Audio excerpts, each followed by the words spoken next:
Jadi kisah yang akan aku ceritakan ini dikirim sama Wawa kita yang kita panggil aja lah namanya Arin dari Bengkulu. Halo Arin. Jadi pengalaman horor yang dialami sama Arin ini Wak terjadi pada tahun 2018 lalu. Pada saat dia ngekos di salah satu kos-kosan yang ada di kota Bengkulu. Nah sebelum aku masuk ke ceritanya Wak, aku mau jelasin sedikit tentang latar belakangnya si Arin ya Wak ya.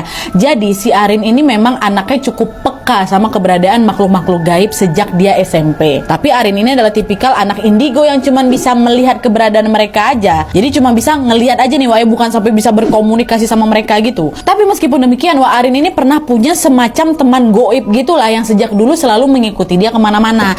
Nah si sosok teman goib ini dikasih nama, bukan dikasih nama, namanya Wendy. Tapi sejak beberapa tahun terakhir Wendy ini jarang muncul katanya Wak, sehingga bisa dibilang kepekaan Arin ini juga agak berkurang gitu. Tapi Wak, sensitivitas Arin terhadap makhluk gaib pun muncul lagi semenjak dia ngekos di kos berantu nih lah. Jadi ceritanya pada waktu itu Arin ini baru saja diterima kuliah di salah satu perguruan tinggi negeri di Bengkulu. Dan pada saat itu Wak, dia ditawarin nih untuk ngekos bareng saudara jauhnya bernama Wina. Karena Wina waktu itu takut kalau tinggal di kosan dia sendirian Wak. Udah lah Wak, kita ngekos bareng aja kata si Wina kan. Arin pun menyetujuinya Wak. Dah pergilah dia nih kan ke kos barunya ini nih, kos sama si Wina ini. Baru selangkah dia menginjak kaki di depan kosan Wak, Arin langsung bisa merasakan kalau hawa di sana tuh nggak enak kali Nat. Apalagi kamar yang akan ditempati Arin sama Wina ini terletak di pojokan dekat tangga. Sebagai gambaran Wak, kosan tersebut memiliki 10 kamar, 5 bagian kanan, 5 bagian kiri. Nah ke 10 kamar ini dipisahkan oleh sebuah lorong panjang. Kebayang yang bentuk ya 5 kamar 5 kiri lorong kayak gitulah. Dan jika dibandingkan dengan kamar-kamar yang lain Wak, entah kenapa kamar si Wina yang berada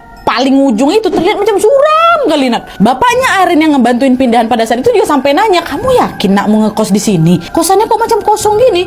Apalagi tadi waktu bapak lihat di samping kanan bangunan cuma ada gedung-gedung terbengkalai aja loh Nak. Nah Arin yang mendengar kekhawatiran bapaknya ini pun langsung menjawab, yakin Pak, yakin. Kan aku juga ngekos berdua kok sama si Wina, udah aman-aman aja kok di sini. Ya udahlah kalau kamu hakul yakin, pokoknya jaga diri aja baik-baik ya Nak ya. Arin pun mengiyakan lah itu nasihat dari bapaknya kan Wak. Nah beberapa hari sejak pindah ke kosan Wina ini, Arin nggak mengalami kejadian aneh-aneh, semuanya aman-aman aja Wak. Tapi pada suatu hari Arin ini mulai mengalami satu kejanggalan yang menjadi awal mula serangkaian teror yang menghantui dia di kosan itu. Jadi ceritanya Wak, pada suatu siang kosannya si Arin ini dalam keadaan kosong. Para penghuni kos yang kebanyakan adalah teman kuliahnya si Wina ini lagi berkuliah. Arin sendiri kebetulan nggak ada jadwal kuliah Wak di hari itu, makanya dia stay di kosan aja sendirian. Nah beberapa saat kemudian Wak, pas Arin mau mandi, tiba-tiba dia ini dikejutkan dengan suara ketukan pintu di depan kamarnya. Tok tok tok gitu kan. Nah mendengar itu Arin diam bentar nih. Arin menunggu suara ketukan berikutnya, tapi ditunggu nggak ada ketukan lagi. Oh aku salah dengar lah itu mungkin kan. Dah Arin pun masuklah ke dalam kamar mandi, kan